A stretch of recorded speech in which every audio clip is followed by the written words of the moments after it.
Silver dapat yung bibilin mo, kaso walang stock ng silver sa in-orderan ko. Kaya ang gagawin ko ngayon, pipinturahan ko siya. So di ko na siya bibihain. Punasan ko lang siya ng basahan na may alcohol dahil tinatamad ako. Ito ang gagamitin kong primer, U19 metal primer ng Samurai. Okay, so pinatuyo na siya ng 10 minutes. Tapos ito naman white 35 silver Samurai pa rin.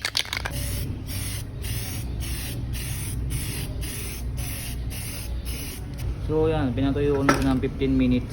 Tapos lagyan ko na siya ng top coat. Lunod. So papatuyuin ko lang, tapos kakabit ko na. At ito na siya. Naging kulay parang pink siya, pero what do you guys think? Mas okay ba yung red? Ayan.